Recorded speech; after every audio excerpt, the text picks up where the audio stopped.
नेहा ने अपने दोनों हाथों से अपने दुपट्टे को थामकर उंगलियों में लपेट रही थी। मन में उथल पुथल चल रही थी। चेहरे पर अनेकों भाव झलक रहे थे। नेहा का चेहरा दूसरी तरफ था, लेकिन विराज की नज़र से खुद पर महसूस हो रही थी। नेहा ना तो पलट रही थी और ना ही वहां से जा पा रही थी। पीछे खड़ा विराज नेहा की हर हरकत देखकर मुस्कुरा रहा था। फाइनली आपसे मिलना हुआ। वैसे तो आपको बहुत बार देखा है, लेकिन सिर्फ दूर से। जब आपने शादी के लिए हाँ की, तो मुझे फॉरेन बिजनेस करने का अवसर मिला। आपसे सगाई करके चला तो गया, लेकिन दिल आपके पास छोड़ गया था। हर वक्त यही आशा दिल में थी, आपसे मिलूंगा और जी भर के देख लूंगा।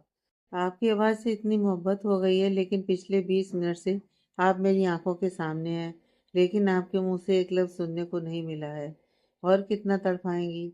पलट कर देख लीजिए, और अगर नहीं देखना चाहती तो एक इशारा कर दीजिए, चला जाऊंगा और शादी के दिन ही आपको अपना चेहरा दिखाऊंगा। विराज नेहा के पास आकर 2 कदम की दूरी पर रुककर बोला। विराज की बात सुनकर नेहा जम सी गई। उसने तुरंत विराज की ओर देखा। विराज खड़ा मुस्कुरा रहा था। वो मैं नेहा बोलते हुए अटक रही थी।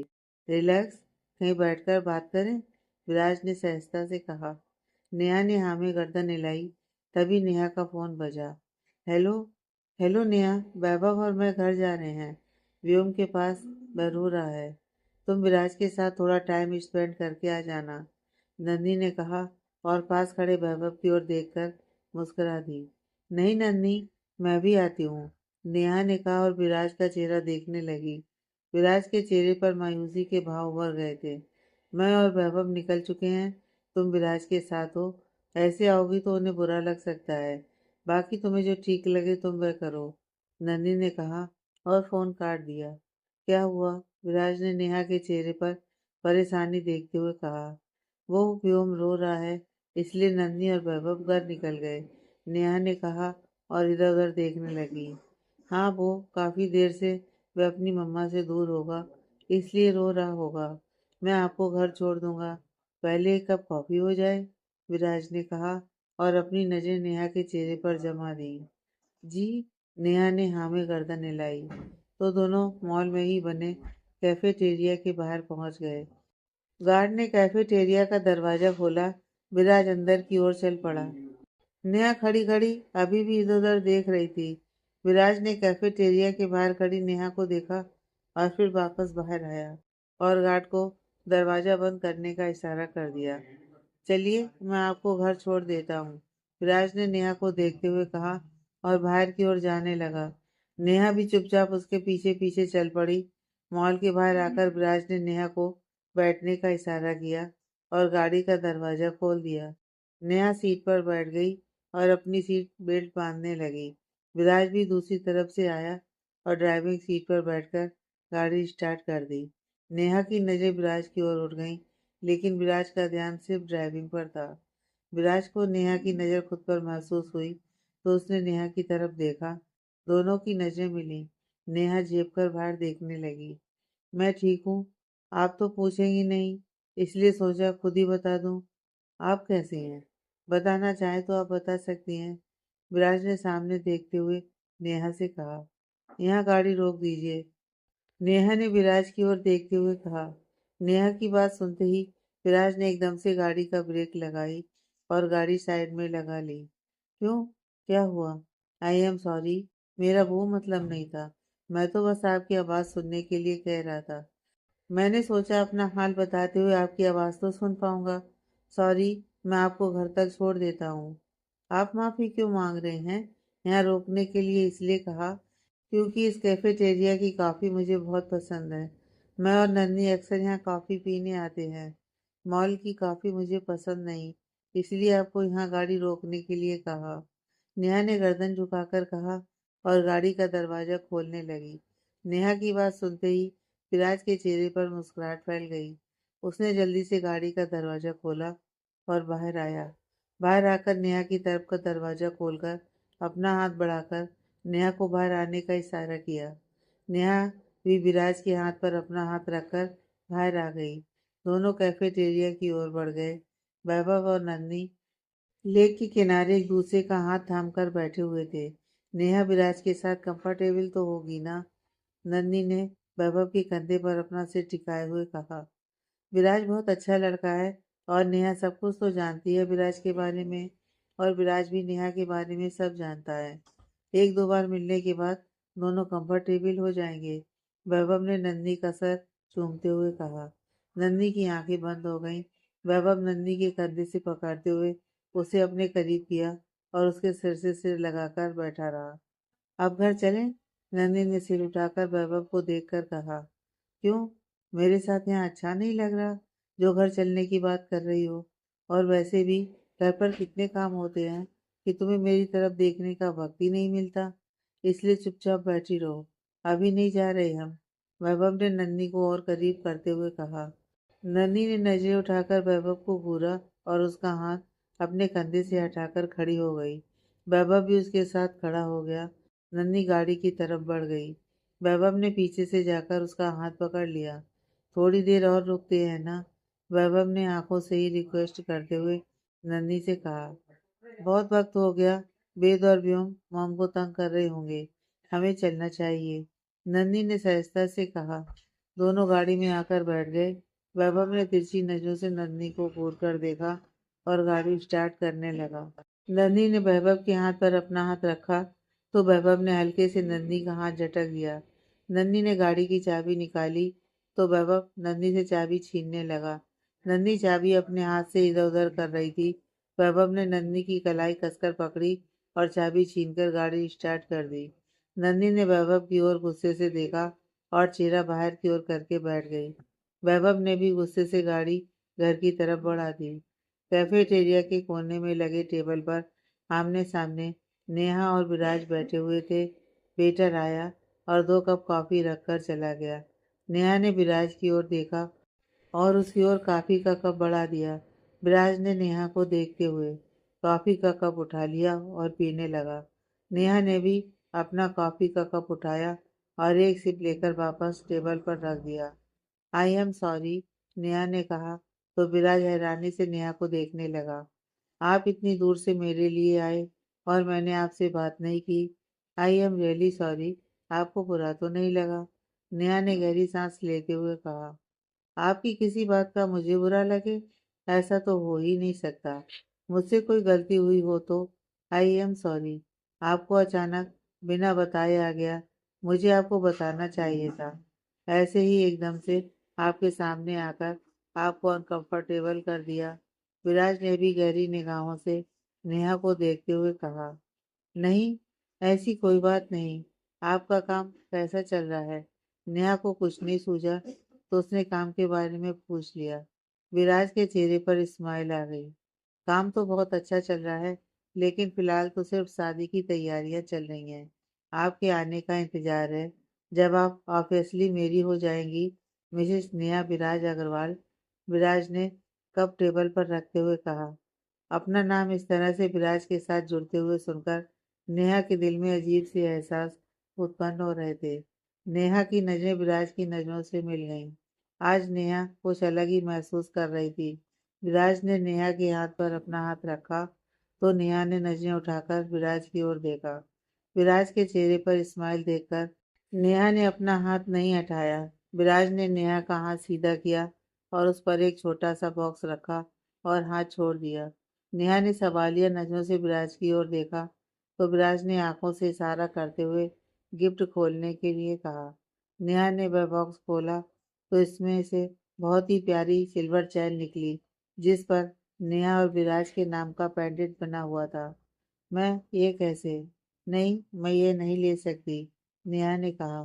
क्यों? हम दोनों की शादी होने वाली है नेहा। कुछ ही दिनों में हम दोनों जिंदगी के उस रास्ते पर चलने वाली हैं जहां हम सफर कहलाएंगे। तो क्या मैं अपनी होने वाली पत्नी के लिए एक गिफ्ट भी नहीं ले सकता? नेहा ने कुछ नहीं कहा। चैन बॉक्स में डालकर वह बॉक्स अपने हाथ में कसकर पकड़ लिया। ये गिफ्ट मैंने आपको हाथ में पकड़ने के लिए नहीं, गले में पहनने के लिए दे रहा हूँ। उम्मीद है शादी से पहले आप इसे मेरी तरफ से आपसे पहली बार मिलने का तोहफा समझकर जरूर पहनेंगी। जब आप इसे पहन लोगी तब मुझे लगेगा कि मैं आपकी ज़िंदगी में कुछ तो मायने रखता हूँ। नेहा ने नजरें उठाकर विराज की ओर देखा। 2 साल पहले जब आपको देखा था तो देखता रह गया था। आपने मुझे कभी नजर उठाकर नहीं देखा। वैभव के सामने अपनी मोहब्बत का इजहार किया क्योंकि आपके सामने आने की तो हिम्मत ही नहीं थी। लेकिन आपने साफ मना कर दिया। फिर भी हर रोज आपको देखने के लिए आपके ऑफिस के चक्कर काटा करता था। आपकी नज़र मुझ पर पड़ जाए और आपको मुझ गरीब पर तरस आ जाए। लेकिन आपको कभी मेरी मौजूदगी का एहसास ही नहीं हुआ। जब वैभव आपके लिए रिश्ते ढूंढता था तो पता कितनी तकलीफ होती थी मेरे दिल में। लेकिन मैं कुछ कर नहीं सकता था। हिम्मत हार गया था। फिर एक दिन वैभव का फ़ोन आया कि आपने शादी के लिए हाँ कर दी है। मेरी खुशी का ठिकाना ही नहीं रहा। लेकिन उसी दिन मुझे अमेरिका की मल्टीनेशनल कंपनी से उनके साथ बिजनेस करने का ऑफर आया और मुझे यहाँ से दूर जाना पड़ा। इस 1 साल में सिर्फ तस्वीरों में आपको देख देख कर दिन गुजारी हैं मैंने। पूरे दिन में सिर्फ 1 घंटा आप मुझसे बात करती थी फ़ोन पर और आज मेरे सामने बैठी हैं। मेरे दिल की हर तमन्ना पूरी हो गई। आपके जीवन साथी बनने से पहले मैं आपका एक दोस्त बनना चाहता हूँ क्योंकि सगाई के वक्त आपने मुझे अपनी ज़िंदगी की हर हकीकत से रूबरू करवा दिया था। वैभव से मोहब्बत, नन्ही भाभी से दुश्मनी, नफ़रत, सब कुछ। और आपकी इस सच्चाई के कारण मेरी मोहब्बत आपके लिए और बढ़ती गई।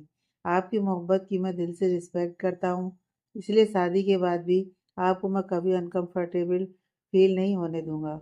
आप हमेशा याद रखना, हम सफ़र से पहले हम अच्छे दोस्त हैं। आपको जो मेरे साथ असहजता महसूस होती है, मैं चाहता हूँ आप उसे अपने दिल से निकाल दें। मुझे बहुत खुशी होगी। शादी के बाद आपकी मर्जी के खिलाफ कुछ नहीं होगा क्योंकि मोहब्बत और समर्पण में मर्जी होना बहुत ज़रूरी है। जब तक आपकी मर्जी नहीं होगी हम अपने रिश्ते को आगे नहीं बढ़ाएंगे। विराज की बातें सुन नेहा की आंखों में नमी उतर आई थी। एक और बात, विराज के कहते ही नेहा ने विराज की ओर देखा। ये आपकी आंखों की नमी मुझे बिल्कुल पसंद नहीं है। बाकी सब आपकी पसंद से होगा, आपकी मर्जी से होगा, लेकिन आपके चेहरे पर सिर्फ मुस्कुराहट होनी चाहिए और ये मेरी पसंद है। इसलिए आपको भी मेरी मर्जी से चलना होगा और अपनी आंखों से ये नमी दूर करके मुस्कुराहट भरनी होगी। विराज नेहा के दोनों हाथों पर अपने हाथ रखते हुए कहा। नेहा के चेहरे पर विराज की बातों से अपने आप मुस्कुराहट फैल गई। वेटर के आने से विराज ने नेहा के हाथों से अपने हाथ हटा लिया। वेटर बिल टेबल पर रख गया। कुछ और पसंद है आपको इस कैफेटेरिया में? विराज ने कहा तो नेहा ने अपनी गर्दन नामे हिला दी। विराज अपने दोनों हाथ अपनी ठोड़ी पर टिकाकर नेहा को बड़े प्यार से देखने लगा। विराज के इस तरह देखने से नेहा के चेहरे पर शर्म के भाव आ गए। नेहा पलके झुकाकर मुस्कुराने लगी। वैभव ने ब्यास हाउस पहुंचकर गाड़ी पार की और नन्ही की ओर देखा। नन्ही ने जल्दी से गाड़ी का दरवाजा खोला और वैभव की ओर बिना देखे बाहर निकलकर घर के अंदर चली गई। कमाल है, नाराज मुझे होना चाहिए। हमेशा मेरे साथ नाइंसाफी होती है। जब भी मैं साथ रहने की बात करता हूँ तो मेरी पत्नी मुझसे दूर भागती है। हर किसी की चिंता होती है सिर्फ अपने पति को छोड़कर। और अभी देखा, मुझसे ही नाराज होकर मुंह फुलाकर चली गई। चलो वैभव बाबू, आपकी जान आपसे नाराज हो गई, आपको ही मनाना पड़ेगा। सच कहा है किसी ने कि बीवी भी किसी त्योहार से कम नहीं है। हर बार पति को ही मनाना पड़ता है। वैभव खुद ने बड़बड़ाया और गाड़ी से निकलकर ब्यास हाउस के अंदर चला गया। मेघा जी हॉल में बैठकर व्योम को खेलते हुए देख रही थी। वेद भी सोफे पर बैठकर मोबाइल में गेम खेल रहा था। नन्ही अंदर आई। नौकर ने नन्ही के हाथ से सारा सामान लेकर रूम में रखने चला गया। नन्ही व्योम के पास बैठ गई। वैभव अंदर आया, नन्ही की ओर देखने लगा। नन्ही ने मुंह टेढ़ा करते हुए वैभव को देखा और चेहरा दूसरी तरफ फेर लिया। वैभव नन्ही के पास आकर कुछ कहता, उससे पहले ही नन्ही ने व्योम को अपनी गोद में उठाया और सीढ़ियों की ओर बढ़ गई। वैभव ने आकर वेद के सर पर हाथ फेरा और नन्ही के पीछे पीछे चला गया। नन्ही अपने रूम में पहुंची, व्योम को बेड पर बिठाया और दरवाजे के पास आ गई। जैसे ही वैभव दरवाजे के पास आया, नन्ही ने वैभव के मुंह पर दरवाजा बंद कर दिया। वैभव बड़बड़ाते हुए नीचे आ गया और सोफे पर बैठ गया। दोनों को इस तरह देखकर मेघा जी समझ चुकी थी कि फिर से दोनों के बीच नोकझोंक हुई है। क्या होगा इन दोनों का? प्यार करने से ज्यादा तो ये दोनों लड़ते हैं, मेघा जी ने कहा और उठकर अपने रूम की ओर चली गई।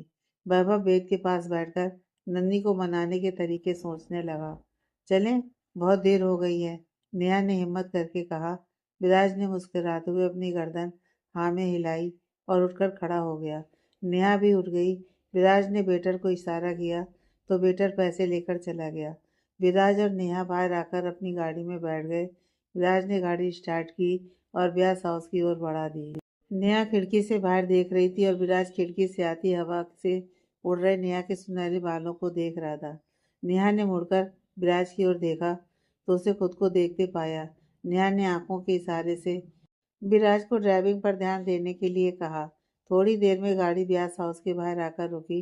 विराज ने जल्दी से उतरकर नेहा की तरफ का दरवाजा खोला। नेहा बाहर आई। विराज को बाय बोलकर नेहा ब्यास हाउस के अंदर जाने के लिए बढ़ गई। विराज ने भी नेहा को बाय बोला और गाड़ी से ट्रिक लगाकर खड़ा हो गया और जाती हुई नेहा को देखने लगा। कुछ कदम पर चलकर नेहा रुक गई। पीछे पलट कर देखा तो विराज उसे ही देख रहा था। नेहा वापस विराज के पास आई और अपने हाथ में पकड़ा बॉक्स विराज की ओर बढ़ा दिया। विराज सवालिया नजरों से नेहा की ओर देखने लगा। इसका मतलब आपको मेरा गिफ्ट पसंद नहीं आया?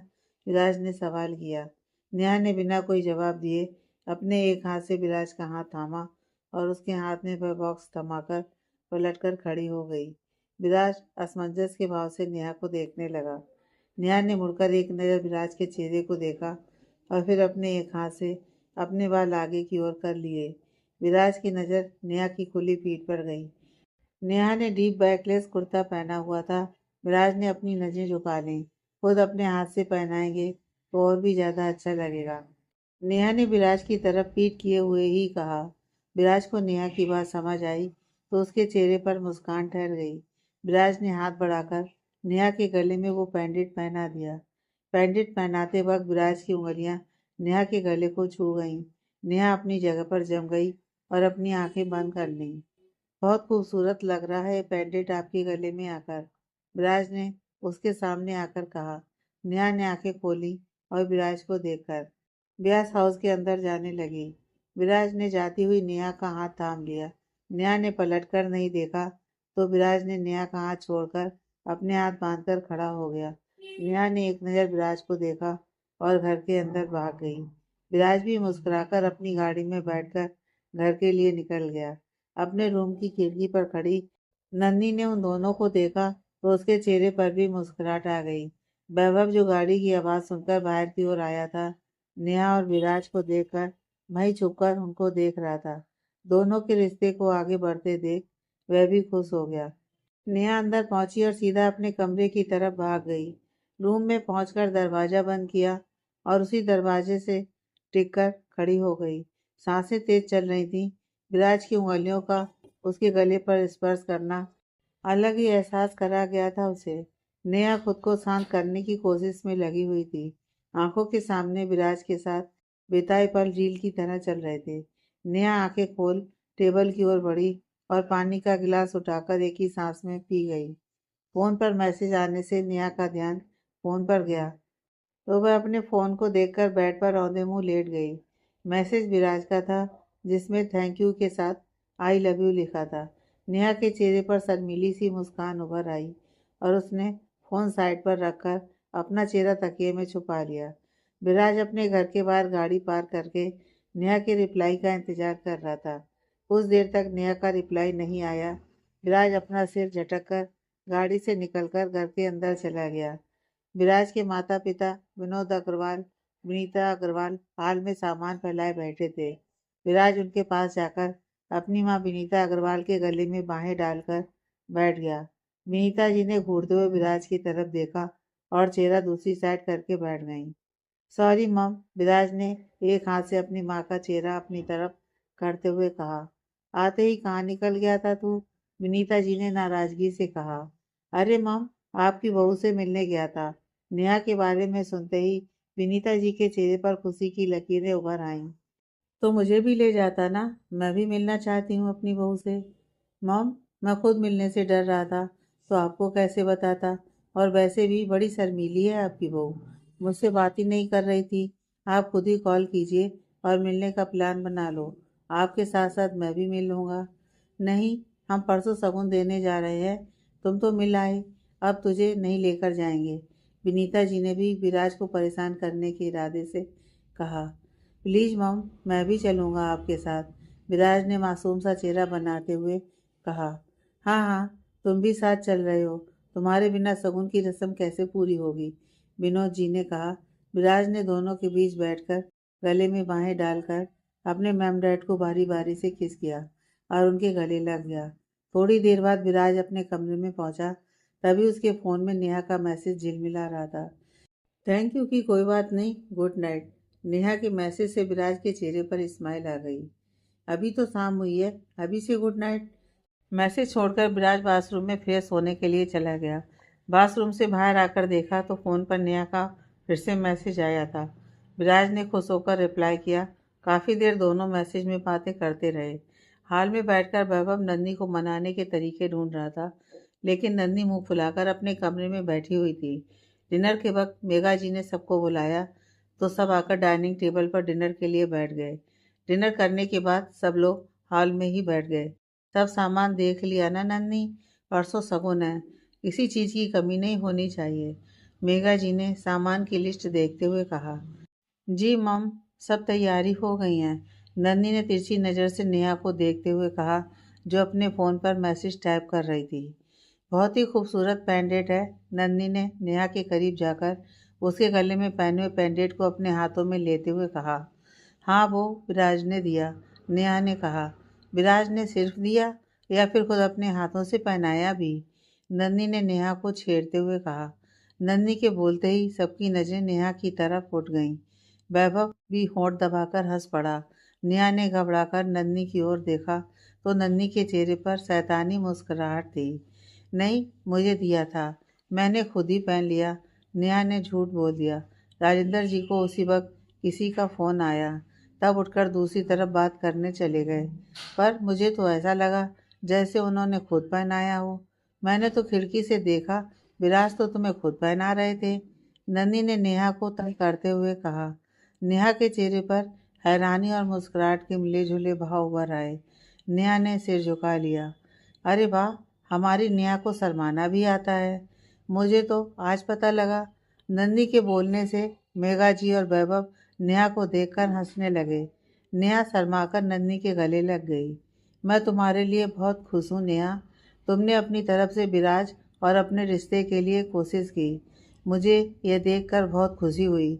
मुझे पूरा भरोसा है तुम दोनों का यह रिश्ता बहुत ही प्यारा बनेगा, नंदी ने कहा तो नेहा ने भी हाँ में गर्दन हिलाते हुए नंदी को और कसकर पकड़ लिया। मेघा जी भी उन दोनों के पास आईं तो दोनों मेघा जी के गले लग गईं। वैभव दूर खड़ा देख रहा था। मेघा जी के हाथ के इशारे से वैभव भी आया और उनके साथ तीनों गले लग गए। नेहा के फ़ोन पर विराज का नंबर फ्लैश होने लगा। नेहा ने सबकी ओर देखा तो सब मुस्कुरा दिए। नेहा भागते हुए अपने कमरे में चली गई और विराज से बात करने लगी। मेघा जी वेद और व्योम के साथ अपने रूम में चली गईं। नन्ही सोफे पर बैठकर अपने फ़ोन में कुछ देख रही थी। वैभव ने पास बैठकर नन्ही के हाथ पर अपना हाथ रखा तो नन्ही ने वैभव का हाथ झटका और उठकर सीढ़ियों की तरफ बढ़ गई। वैभव नन्ही के पीछे दौड़ा। रूम के दरवाजे पर पहुंचकर नन्ही अंदर गई और दरवाज़ा बंद करने लगी तो वैभव ने अपने दोनों हाथों से दरवाज़ा पकड़ लिया। नन्ही दरवाज़ा बंद नहीं कर पाई। वैभव रूम के अंदर दाखिल हुआ। उसने जल्दी से नन्ही को पकड़ा और दरवाज़ा लॉक कर दिया। नन्ही फिर से वैभव को खुद से छुड़ाने की कोशिश करने लगी। वैभव ने नन्ही को अपनी बाहों में उठाया और बेड पर जाकर छोड़ दिया। नन्ही वैभव की ओर गुस्से भरी निगाहों से देख रही थी। सॉरी, समय बिताना चाहता था तुम्हारे साथ, इसलिए रोक रहा था, तुमने मेरी बात नहीं मानी, गुस्सा मुझे होना चाहिए और मुंह फुलाकर तुम बैठी हो। वैभव ने नन्ही के आसपास अपने दोनों हाथ रखकर उसके ऊपर झुकते हुए कहा। नन्ही ने वैभव को धक्का दिया और चेहरा दूसरी तरफ करके बैठी रही। वैभव ने एक हाथ से नन्ही का चेहरा अपनी तरफ किया और दोनों हाथ से थामते हुए नन्ही के होठों को अपने होठों से छू लिया। नन्ही की आंखें शर्म से झुक गईं और नन्ही वैभव के सीने से लग गई। वैभव के चेहरे पर भी मुस्कान खिल गई। 2 दिन हंसते खेलते निकल चुके थे। वैभव और नन्ही की प्यार भरी नोकझोंक, फिर उनकी खामोश मोहब्बत, वैभव का नन्ही को मनाना, वैभव की एक स्पर्श से नन्ही का पिघल जाना, नेहा और विराज की बातें। 2 दिन से वह मिले नहीं थे। आज व्यास हाउस में चहल पहल थी। आज नेहा और विराज का शगुन जो था, सब अपने अपने काम में लगे हुए थे। नेहा को तैयार करने के लिए खास लड़कियां बुलाई गई थीं। मेघा जी और राजेंद्र जी मेहमानों की आवभगत में लगे हुए थे। वैभव काम करते हुए हर नज़र में नन्ही को ढूंढ रहा था। सुबह से वैभव और नन्ही ने एक बार भी एक दूसरे को नहीं देखा था। कानपुर से नन्ही के माता पिता आशा जी और विजय जी, नन्ही के भाई भाभी तरुण और सपना आ गए थे। वेद और व्योम अपने नाना नानी और मामा मामी के साथ घुल मिल गए थे। वैभव, तुम भी जल्दी से तैयार हो जाओ, विराज के परिवार वाले आते ही होंगे, मेघा जी ने कहा और आशा जी के पास आ गईं। आशा जी और मेघा जी दोनों मिलकर सब तैयारियां देखने लगीं। वैभव हाँ में गर्दन हिलाते हुए सब और नन्ही को ढूंढते हुए रूम की ओर बढ़ गया। वैभव जैसे ही रूम में पहुंचा तो नन्ही को देखकर वैभव के कदम जम गए। नारंगी रंग की साड़ी के साथ ब्लैक कलर का बैकलेस ब्लाउज पहने नन्ही आईने के सामने खड़े होकर अपने हाथ पीछे की ओर करके डोरी बांधने की कोशिश कर रही थी।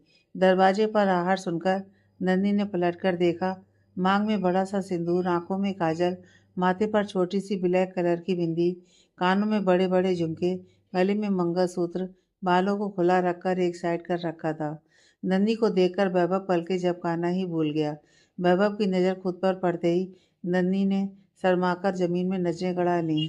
कुछ देर तक वैभव जब अपनी जगह पर से ना हिला तो नन्ही ने हैरानी से नजरें उठाकर वैभव की ओर देखा और धीरे धीरे से चलकर वैभव के पास आई और वैभव के चेहरे पर अपना हाथ रखा तो वैभव को होश आया। क्या हुआ? नन्ही ने वैभव को देखा और कहा। वैभव ने नन्ही का एक हाथ थामा और अपने सीने पर रखा। नन्ही ने असमंजस के भाव से वैभव की ओर देखा। मेरी हार्ट बीट 200 की स्पीड से चल रही है, वैभव ने कहा और मुड़कर जाने लगा। नन्ही हैरानी से जाते हुए वैभव को देखने लगी, फिर जल्दी से जाकर वैभव को पीछे से दोनों बाहों से पकड़कर खींचा। कहाँ जा रहे हैं आप? नन्ही ने हैरानी से अपनी आंखें बड़ी करते हुए वैभव से पूछा। मैं वो बाहर जा रहा था, वैभव ने पलटकर अपनी नज़र नीचे करते हुए कहा। पर क्यों? आपको तैयार नहीं होना? पहले ये मेरी डोरी बांध दीजिए और फिर आप भी तैयार हो जाइए, नन्ही ने कहा और आईने के पास जाकर अपनी पीठ वैभव की ओर करके खड़ी हो गई।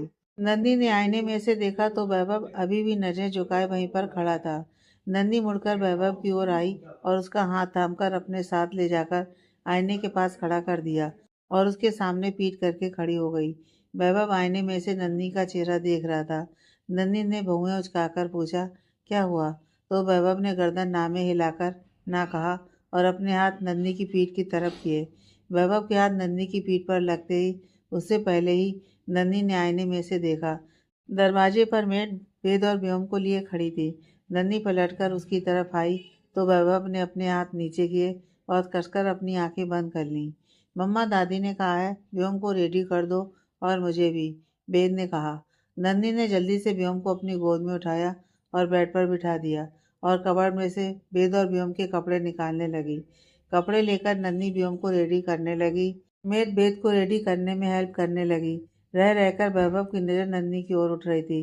खुद को काबू करते हुए वैभव अपनी नज़रें इधर उधर कर रहा था। वेद रेडी होकर बेड पर बैठ गया।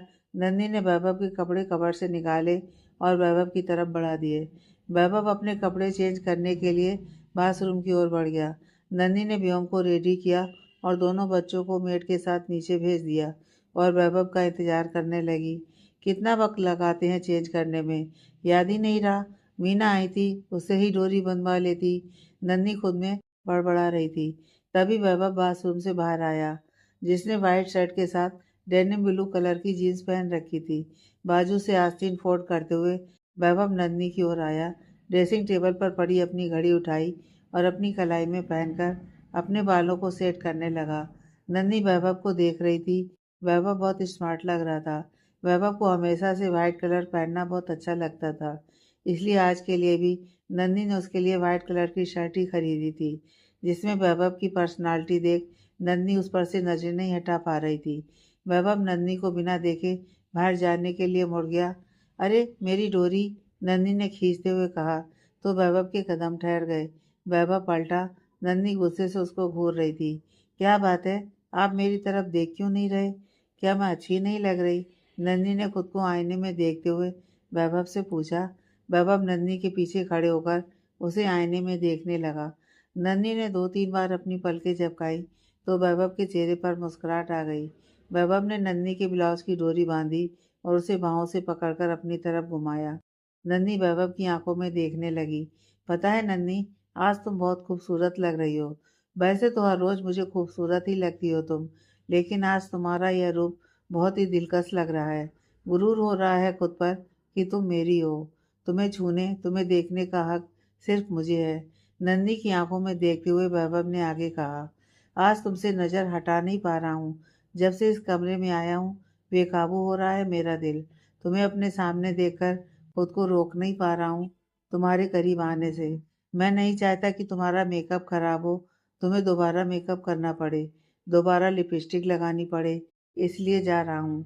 लेकिन मेरा इस तरह तुम्हें बिना देखे बिना कुछ कहे जाना तुम्हें अच्छा नहीं लगा। इसमें मेरी कोई गलती नहीं है। मैं तो नीचे जा रहा था, खुद को काबू कर रहा था। बड़ी मुश्किल से खुद को कंट्रोल कर रखा था मैंने, लेकिन तुम्हें अच्छा नहीं लगा और तुम्हारा वैभव तुम्हें नाराज करे, ऐसा तो हो ही नहीं सकता ना। इसलिए वैभव ने शरारती मुस्कान होठों पर सजाते हुए नन्ही के होठों पर अपने होठ रख दिए और उसे किस करने लगा। नन्ही की आंखें हैरानी से बड़ी हो गईं। वैभव कुछ देर पर्सनैलिटी किस करने के बाद नन्ही से दूर हुआ और अपने होठ साफ करते हुए नन्ही को एक कातिल मुस्कुराहट देते हुए जल्दी से कमरे से बाहर निकल गया। नन्ही जो अभी तक हैरानी से खड़ी थी, उसने पलटकर आईने में खुद को देखा और अपने पैर जोर से जमीन पर पटक दिए। नन्ही दोबारा से तैयार होकर रूम के बाहर आई और नेहा के रूम की ओर चली गई। नन्ही ने नेहा के रूम का दरवाजा खोला। नेहा आईने के सामने तैयार बैठी थी। नन्ही ने पीछे से जाकर नेहा को साइडा किया और उसके सर पर चूम लिया। नेहा ने नजरें उठाकर नन्ही की ओर देखा। नन्ही ने नेहा को बाहों से पकड़कर खड़ा किया और अपनी आंखों से काजल निकालकर नेहा के कान के पीछे लगाते हुए कहा, बहुत प्यारी लग रही हो, किसी की नज़र ना लगे। आज तो हमारे विराज बाबू की खैर नहीं, वह तो आपको देखते ही लट्टू हो जाएगा। नन्ही ने नेहा को छेड़ते हुए कहा, ठीक वैसे ही जैसे वैभव तुम्हें देखकर लट्टू की तरह तुम्हारे आगे पीछे घूमता है। नेहा ने भी नन्ही को छेड़ते हुए कहा और अपनी आंखों से काजल निकालकर नन्ही के कान के पीछे लगा दिया और कहने लगी, और तुम बहुत ही सेक्सी लग रही हो। लगता है अभी तक वैभव ने तुम्हें नहीं देखा, देख लेता तो जरूर बेईमान हो जाता। नेहा ने नन्ही से कहा तो नन्ही को कुछ देर पहले वैभव की गई हरकत याद आ गई। नन्ही के चेहरे पर शर्मीली सी मुस्कुराहट आ गई। आहा, कहाँ खो गई, कहीं वैभव ने चांस मार तो नहीं लिया। नेहा ने नन्ही के कंधे पर कंधा मारते हुए उसे छेड़ा। नन्ही ने नेहा को आंखें दिखाई और दोनों एक साथ हंस पड़ी। तुम जो ये बड़ी बड़ी बातें कर रही हो, मुझे तंग कर रही हो, नीचे चलो, विराज आने वाला होगा, फिर बोलना, देखती हूँ उसके सामने क्या बोलती हो तुम। नन्ही ने कहा तो नेहा ने अपने कान पकड़ लिए। अच्छा तुम बैठो, मैं जरा नीचे देख लूँ, कुछ काम तो नहीं। और तुम जरा अपने विराज को पूछो तो सही, कहाँ रह गया, आज भी लेट, आज तो उसे जल्दी आना चाहिए। नन्ही ने कहा और चली गई। नन्ही के जाते ही नेहा ने विराज को मैसेज किया। विराज का रिप्लाई आते ही नेहा की धड़कन बढ़ गई। नन्ही साड़ी संभाले सीढ़ियाँ उतर रही थी। नीचे खड़े वैभव की नज़र नन्ही पर गई। नन्ही की तरफ देखकर अपनी एक आंख दबाकर इशारा किया तो नन्ही ने घूरते हुए वैभव को आंखें दिखाईं और नीचे आकर अपनी माँ आशा जी और विजय जी की तरफ बढ़ गई। आशा जी और विजय जी अपनी बेटी की जिंदगी में खुशियाँ देखकर खुश हो रहे थे। तरुण भी अपनी बहन को खुश देखकर खुश था। सपना को नन्ही से अभी भी चिढ़ थी, इसलिए वह चेहरे पर झूठी मुस्कान लिए अंदर ही अंदर कुढ़ रही थी। वैभव नन्ही के साथ विजय जी और आशा जी से मिला और उनसे बातें करने लगा। विराज अपने माता पिता और कुछ रिश्तेदारों के साथ दरवाजे पर खड़ा था। वैभव, नन्ही, मेघा जी और राजेंद्र जी दरवाजे पर गए और उनका स्वागत करने लगे। विराज ने मेघा जी और राजेंद्र जी के पांव छूकर आशीर्वाद लिया और फिर वैभव के गले लग गया। नन्ही को हाथ जोड़कर नमस्ते कहा तो राजेंद्र जी और मेघा जी विराज के माता पिता से मिलने लगे। सबने एक दूसरे को बधाई दी और विराज को घर के अंदर लाकर सोफे पर बैठा दिया। पूरा घर मेहमानों से भरा पड़ा था। विराज सोफे पर बैठकर नेहा के आने का इंतजार कर रहा था। मेघा जी के कहने पर नन्ही और वैभव नेहा को लेने के लिए चले गए। रूम में पहुंचकर वैभव और नन्ही नेहा के पास आ गए। तीनों एक दूसरे को देखकर इमोशनल हो गए। वैभव ने माहौल ठीक करते हुए नेहा से हंसी मजाक करना शुरू कर दिया। फिर नन्ही नेहा को लेकर नीचे जाने लगी सीढ़ियों पर पहुंचते ही नीचे बैठे विराज को देखकर नेहा ठिठक गई। सबकी नज़र सीढ़ियों पर गई तो विराज ने भी उस ओर देखा जहां नेहा हरे रंग की सिल्क साड़ी में खड़ी थी। नेहा के हाथों में साड़ी के बॉर्डर से मैच करती हुई गोल्डन कलर की भर भर कर चूड़ियां पहन रखी थी। माथे पर छोटा सा मांग टीका, कानों में गोल्डन कलर के इयररिंग्स, गले में विराज और नेहा के नाम का पेंडेंट पहन रखा था। सादगी भरे अंदाज में नेहा बहुत ही खूबसूरत लग रही थी। विराज की नज़रें नेहा पर ठहर गई थी। नेहा की नज़रें उठी तो विराज ने भी नेहा की साड़ी के कलर से मैचिंग शेरवानी पहन रखी थी, जिसमें विराज बहुत हैंडसम लग रहा था। नन्ही के साथ चलते हुए नेहा धीरे धीरे विराज के पास पहुंच चुकी थी। विराज एकटक नेहा की ओर देखे जा रहा था। नन्ही के चुटकी बजाने से विराज को होश आया तो वो झेप कर नीचे सर झुकाकर मुस्कुराने लगा। विराज को मुस्कुराते देख नेहा के भी चेहरे पर मुस्कान फैल गई। सब मेहमान अपनी जगह पर बैठकर नई जोड़ी को देखने लगे। शगुन की रस्म शुरू करने में अभी वक्त था। तभी दरवाजे पर परी और राधिका ने खुशी से चिल्लाकर वेद को पुकारा तो सबका ध्यान दरवाजे की ओर गया तो सबके चेहरे पर बच्चों को देखकर मुस्कुराहट फैल गई। वेद भागते हुए दरवाजे पर पहुंचा और परी से चिपक गया। नन्ही वैभव दरवाजे की तरफ बढ़ने लगे। दरवाजे पर बच्चों के पीछे पूरी राय फैमिली खड़ी थी। नन्ही और वैभव ने आगे बढ़कर रीना जी और शिव जी के पांव छूकर आशीर्वाद लिया और फिर साधना, परम, राधिका, अहम से भी मिले। सब एक दूसरे से गले मिलकर खुश हो रहे थे और साथ में इतने सालों के बाद मिलने से सबकी आंखें नम हो चली थीं। मेघा जी और राजेंद्र जी ने सबका स्वागत किया और सबको अंदर लेकर आए। वेद, परी और राधिका को डांस करने ले गया। तभी दरवाजे पर आर्या को लेकर खड़ी पिया को देखकर आशा जी, विजय जी, तरुण और सपना भी उठकर दरवाजे की ओर बढ़ने लगे। पिया जल्दी से आगे बढ़ी और नन्ही के गले लग गई। नन्ही ने भी पिया को कसकर अपनी बाहों में ले लिया। दोनों की आंखों में नमी आ गई। नन्ही ने पिया से अलग होकर आर्या को अपनी गोद में लिया और दुलार करने लगी। पिया जाकर आशा जी और विजय जी के गले लग गई। वैभव भी पिया से मिला। पिया ने आगे बढ़कर मेघा जी और राजेंद्र जी का आशीर्वाद लिया। नेहा विराज के पास बैठी सबको देखकर खुश हो रही थी। सब नेहा और विराज के पास आए और उन्हें बधाई देने लगे। नन्ही की नजरें अभी भी दरवाजे पर टिकी थीं। नन्ही के चेहरे पर कसमकस थी। दिल में डर के साथ साथ वैभव के होने का सुकून भी था। वैभव नन्ही की हालत समझ रहा था। वैभव नन्ही के पास आया, उसके कंधे पर हाथ रखकर अपनी पलकें झपकाकर इशारा किया तो नन्ही मुस्कुराने लगी। पिया नन्ही के पास आकर फिर से उसके गले लग गई। सॉरी नन्ही, पिया ने नन्ही से अलग होकर उसके आगे हाथ जोड़ते हुए कहा। किस बात के लिए दी? नन्ही ने सवालिया नजरों से पिया को देखते हुए कहा। तुम्हारा दिल बहुत बड़ा है नन्ही, तूने मुझे और ऋषभ को माफ कर दिया। दिल से मांगी हुई माफी कबूल होती है दी, फिर वह चाहे इंसान के आगे मांगी हो या फिर भगवान के आगे। मैं बहुत खुश हूँ आपको और ऋषभ को एक दूसरे के साथ खुश देखकर, लेकिन मेरे खुद बुलाने पर भी ऋषभ नहीं आए। तभी छोटी सी आर्या दरवाजे पर खड़े ऋषभ को देखकर अपनी तोतली जुबान से पापा पापा कहते हुए चहकने लगी। पिया ने आंखों के इशारे से नन्ही को दरवाजे पर देखने के लिए कहा। नन्ही ने मुड़कर दरवाजे की ओर देखा तो सामने ऋषभ खड़ा था। ऋषभ को देखकर नन्ही के पांव अपनी जगह पर जम गए। धड़कन बढ़ गई। नन्ही की आंखों के आगे अतीत के कुछ कड़वे पल चलने लगे। आंखें आंसुओं से झिलमिला गईं। नन्ही के हाथों की पकड़ अपनी साड़ी के पल्लू पर कस गई। नन्ही के कदम लड़खड़ा रहे थे। वैभव ने जल्दी से नन्ही के पास आकर उसका हाथ अपने हाथ में कसकर पकड़ लिया।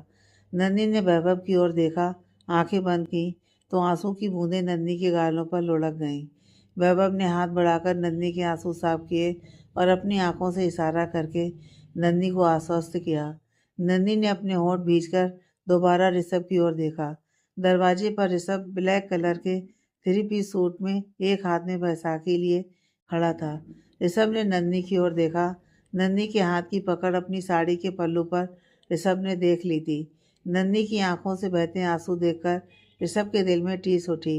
ऋषभ की आंखों में भी हल्की नमी सी आ गई थी, लेकिन आंखों पर चश्मा होने के कारण किसी को भी वो दिखाई नहीं दी।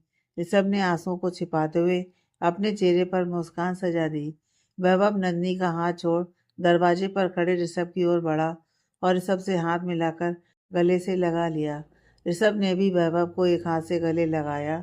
वैभव ने ऋषभ को घर के अंदर आने के लिए कहा तो ऋषभ वैभव के साथ घर के अंदर आकर सीधा नन्ही के सामने आकर खड़ा हो गया। ऋषभ को अपने सामने इतना करीब देखकर नन्ही 2 कदम पीछे हट गई। वैभव ने आगे बढ़कर फिर से नन्ही का हाथ अपने हाथ में थाम लिया। ऋषभ ने नन्ही को देखकर अपना एक हाथ अपने लेफ्ट साइड सीने पर रखकर नन्ही के आगे अपना सिर झुका दिया। नन्ही के साथ साथ सब ऋषभ को नन्ही के आगे इस तरह झुकते देख सबकी आंखें हैरानी से फैल गईं, लेकिन अगले ही पल सबके चेहरे पर सुकून के भाव उभर आए। नन्ही ने भी अपने दोनों हाथ जोड़कर ऋषभ का स्वागत किया। तभी आर्या के पापा बोलते ही ऋषभ मुस्कुराकर आर्या की ओर देखने लगा और अपने एक हाथ से आर्या को अपनी गोद में ले लिया और पिया को अपने साथ चलने का बोलकर नेहा और विराज की तरफ आ गया। नेहा और विराज उठकर खड़े हो गए। पिया ने नेहा के गले लगकर बधाई दी और विराज के आगे हाथ जोड़कर बधाई देने लगी। विराज ने भी बदले में पिया के आगे अपने हाथ जोड़ दिए। आर्या को पिया की गोद में देकर ऋषभ विराज के गले लग गया। थैंक गॉड तुम आ गए, मुझे तो लगा था तुम कभी इंडिया वापस ही नहीं आओगे। ऋषभ, विराज ने कहा। कैसे नहीं आता, आखिर मेरे बिजनेस पार्टनर की शादी मेरी दोस्त नेहा से हो जा रही थी। ऋषभ ने नेहा की ओर मुस्कुराते हुए देखा तो बदले में नेहा भी हल्के से मुस्कुरा दी। अच्छा, मतलब तुम्हें अपनी दोस्त नेहा की शादी में आए हो, मैं सिर्फ तुम्हारा एक बिजनेस पार्टनर हूँ। विराज ने थोड़ा नाराजगी से कहा। अरे नहीं, ऐसी बात नहीं है, तुम मेरे बिजनेस पार्टनर के साथ साथ मेरे बहुत अच्छे दोस्त भी हो, ऋषभ ने मुस्कुराकर कहा। अच्छा, लेकिन मैंने तुम्हें फ़ोन किया था, तुमने आने से मना कर दिया था। फिर अचानक ही ऋषभ की नज़र नन्ही की ओर उठ गई। किसी ने इतने प्यार से बुलाया था कि खुद को रोक नहीं पाया। ऋषभ की नज़र खुद पर पड़ते ही नन्ही असहज हो रही थी। शगुन की रस्म अदा की जाए, मुहूर्त का समय निकला जा रहा है। पंडित जी के कहने पर शगुन की रस्में शुरू की गईं। विराज की माँ ने आगे बढ़कर शगुन में लाई हुई चुनरी नेहा के सर पर उड़ाकर उसकी गोद में शगुन रखते हुए विनोद जी और विनीता जी ने नेहा को आशीर्वाद दिया। नन्ही अपनी जगह पर गुमसुम खड़ी थी। वैभव के हिलाने पर नन्ही होश में आई तो वैभव के साथ जाकर विराज को तिलक लगाकर शगुन की रस्म पूरी करने लगी। शगुन की रस्म पूरी होते ही सब लोग नाच गाना करने लगे। सब मेहमान खाना खाने में व्यस्त हो गए। राधिका, साधना, नन्ही, पिया सब आपस में बातें कर रहे थे। ऋषभ, वैभव, परम, अहम सब एक दूसरे से हंसी मजाक कर रहे थे। बड़े लोग सब आपस में एक दूसरे का हालचाल पूछते हुए बातें कर रहे थे। नेहा और विराज अभी भी सोफे पर बैठे हुए थे। बहुत खूबसूरत लग रही हैं आप, विराज ने नेहा को देखते हुए कहा। आप भी, नेहा ने जल्दी जल्दी में कहा तो विराज हैरानी से नेहा को देखने लगा। मैं भी? मैं भी क्या? मैं भी बहुत खूबसूरत लग रहा हूँ क्या? विराज ने नेहा पर अपनी नज़र जमाते हुए कहा। नहीं, मेरा मतलब आप भी बहुत अच्छे लग रहे हैं, नेहा ने झेपते हुए कहा। तो विराज की हंसी छूट गई। नेहा हैरानी से विराज को देखने लगी और फिर नेहा भी हंसने लगी। हंसते हुए नेहा बहुत खूबसूरत लग रही थी। विराज नेहा से अपनी नज़र नहीं हटा पा रहा था। विराज ने नेहा का हाथ कसकर पकड़ लिया। नेहा ने बड़ी बड़ी आंखें करते हुए विराज को देखा तो विराज के चेहरे पर शैतानी मुस्कुराहट आ गई। नेहा ने मुस्कुराते हुए चेहरा दूसरी ओर करके अपने होंठ चबाने लगी। धीरे धीरे सब मेहमान विदा लेकर जाने लगे। सब लोग बातों में लगे हुए थे। मौका पाकर विराज नेहा का हाथ पकड़कर कोने में एक पिलर के पीछे ले गया, जहाँ कोई नहीं था। नेहा हड़बड़ाहट में पीछे देखते हुए चल रही थी। विराज ने नेहा का एक हाथ थामकर उसे पिलर से सटा दिया और खुद पिलर के दोनों साइड हाथ रखकर नेहा को बड़े प्यार से देखने लगा। नेहा के हाथ पैर कांप गए थे। नेहा चेहरा एक साइड करके विराज का हाथ हटाने लगी। तभी विराज ने नेहा को पकड़कर कसकर अपने सीने से लगा लिया। नेहा स्ट्रेट खड़ी थी। नेहा को कुछ समझ नहीं आ रहा था। कुछ पल बाद विराज नेहा को अपने से अलग करके उसके चेहरे की ओर बड़ी गौर से देखने लगा। नेहा भी विराज की आंखों में देखती रही। फिर एकदम से नेहा की आंखों में नमी छा गई। विराज के हाथ नेहा की दोनों बाहों पर कसे हुए थे। नेहा की आंखों में नमी देखकर विराज की पकड़ ढीली पड़ गई। विराज नेहा को छोड़कर उससे 2 कदम पीछे हटकर खड़ा हो गया। नेहा ने अपनी नजरें झुका ली। आई एम सॉरी, विराज ने कहा तो नेहा ने अपनी पलकें उठाकर विराज की ओर सवालिया नज़रों से देखा। आप सोच रही होंगी, कभी कहता है मेरी मर्जी के बिना कुछ नहीं होगा, लेकिन खुद के कहे पर ही कायम नहीं रह पाता। सच कहूँ, अगर आप शादी के लिए हाँ नहीं करती ना, तो मैं कभी किसी से भी शादी नहीं करता। लेकिन जब आपने शादी के लिए हाँ कहा, सगाई हुई, तो दिल में कई अरमान थे कि शादी से पहले, सगाई से लेकर शादी तक के सफ़र की खूबसूरत यादें आपके साथ बनाऊंगा। लेकिन कहते हैं ना, जिम्मेदारियां सपनों से कहीं बढ़कर होती हैं। वही जिम्मेदारियां मुझे सगाई के दूसरे दिन ही आपसे बहुत दूर ले गईं। लेकिन मैं खुश था, क्योंकि मुझे आपके लिए एक बेहतर लाइफ चाहिए थी।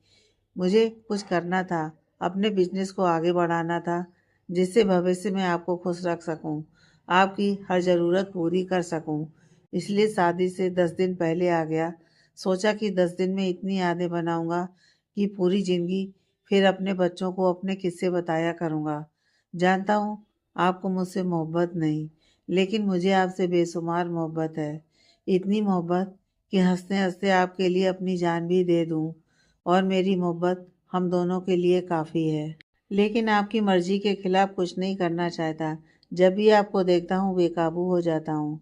आपको छूकर यकीन करता हूँ कि सच में आप मेरी हैं। आप पर मेरा हक होने वाला है। मेरी पत्नी बनने वाली हैं आप, इसलिए खुद को रोक नहीं पाता। आई एम सॉरी, कहते हुए विराज नेहा के चेहरे पर अपना हाथ सहलाकर चला जाता है। नेहा आंखों में नमी लिए वहीं पिलर के साथ टेक लगाकर खड़ी रहती है। अपनी आंखों में आई नमी साफ करके विराज सबके बीच आकर खड़ा हो जाता है। नेहा भी अपना चेहरा साफ करके सबके बीच आकर बैठ जाती है। कुछ देर बाद विराज और विराज के माता पिता सबसे विदा लेकर घर के लिए निकलते हैं। नेहा की नज़र विराज पर थी, लेकिन विराज बिना नेहा को देखे अपने माता पिता के साथ चला जाता है। नेहा भी उठकर अपने कमरे में चली जाती है। वैभव नौकर से कहकर सबको अपने अपने रूम में भिजवा देता है।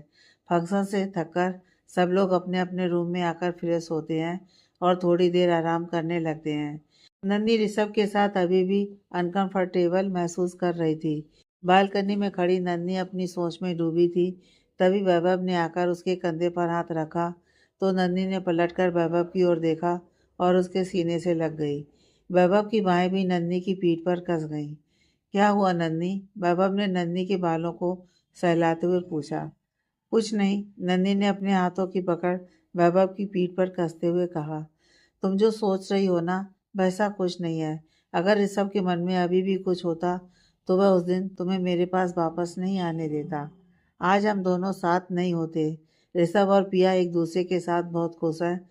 उनकी जिंदगी में प्यारी सी आर्या है, और मुझे लगता है तुम्हें भी सब कुछ भुलाकर अपने दिल से डर निकाल देना चाहिए, क्योंकि ऋषभ अब तुम्हारी बहन पिया का पति है, एक बेटी का पिता है। वैभव ने प्यार से नन्ही के बालों में उंगलियां फेरते हुए कहा, तो नन्ही ने नजरें उठाकर वैभव की ओर देखा। वैभव ने नन्ही के होठों को अपने होठों से प्यार से छू लिया। नन्ही के चेहरे पर मुस्कान फैल गई। अभी भी यकीन नहीं कि तुम अब सिर्फ मेरी हो? तो दोबारा तुम्हारे होठों को छूकर फिर से बता सकता हूँ। वैभव ने शरारती अंदाज से अपने और फिर से नन्ही के होठों के करीब धीरे धीरे ले जाते हुए कहा। नंदी ने अपने होंठ वैभव के होंठों से मिला दिए और कुछ पल बाद अलग होकर वैभव के सीने से लग गई। वैभव के चेहरे पर भी सुकून आ गया। पिया कबर्ड से अपने कपड़े निकालकर बाथरूम की ओर चली गई। ऋषभ ने आर्या को अपने पेट पर सुलाया और थपकी देने लगा। आर्या को नींद आ गई। पिया बाथरूम से बाहर आई और आईने के सामने खड़े होकर अपने बाल संवारने लगी। ऋषभ पिया को देख रहा था। पिया ने आईने में से ऋषभ को देखा, तो पिया ने मुड़कर ऋषभ की ओर देखा और उसके पास आकर बैठ गई। ऋषभ ने आर्या को अपने पेट से उठाकर बेड पर सुलाया और उसको ब्लैंकेट से कवर कर दिया। ऋषभ उठा और बालकनी की तरफ बढ़ गया। पिया ने देखा तो वो भी ऋषभ के पीछे जाकर खड़ी हो गई। ऋषभ ने अपनी जेब से सिगरेट का पैकेट निकाला और सिगरेट अपने मुंह में रख जला ली। पिया चुपचाप पीछे खड़ी ऋषभ को देखती रही। ऋषभ को पता था पिया पीछे खड़ी है, फिर भी ऋषभ ने पलटकर नहीं देखा। ऋषभ सिगरेट पीते हुए धुआं आसमान की ओर छोड़ रहा था। पिया 2 कदम आगे बढ़कर ऋषभ के बराबर खड़ी हो गई। ऋषभ ने अपने मुंह से सिगरेट निकाली और अपने पैरों के नीचे रखकर कुचल दी। पिया ऋषभ के चेहरे की ओर देख रही थी। ऋषभ ने पिया की नज़रें खुद पर महसूस की, तो चेहरा घुमाकर पिया की ओर देखा और कसकर पिया को अपने गले लगाया। पिया के हाथ भी ऋषभ की पीठ पर कस गए। दोनों ही कुछ देर एक दूसरे के गले लगकर खड़े रहे। फिर ऋषभ ने पिया को अपनी गोद में उठाया और पलंग के पास ले गया। पिया की आंखें हैरानी से बड़ी हो गईं। ऋषभ ने पिया को बेड पर सुलाया और उसके चेहरे पर अपनी उंगलियां चलाने लगा। पिया ने अपनी आंखें कसकर बंद कर लीं। ऋषभ ने पिया की बंद आंखें देखीं तो उसके चेहरे के भाव सख्त हो गए। ऋषभ ने ब्लैंकेट लेकर पिया को कवर किया और खुद जाकर दूसरी साइड आर्या के पास जाकर लेट गया। पिया की आंखों के किनारे से एक आंसू लुढ़क गया। ऋषभ अपनी एक बांह अपनी आंखों पर रखकर सो रहा था। पिया ऋषभ की ओर पीठ करके चेहरा दूसरी तरफ घुमाकर आंखें बंद करके सो गई। ऋषभ की आंखों में नींद नहीं थी। उसने उठकर पिया को देखा जो उसकी तरफ पीठ करके सो रही थी। ऋषभ उठा और दोनों को अच्छे से कवर करके खुद बालकनी में आकर कुर्सी पर बैठ गया। उसकी आंखों के आगे 2 साल पहले के पल जीवित हो उठे। आगे की कहानी नेक्स्ट पार्ट में।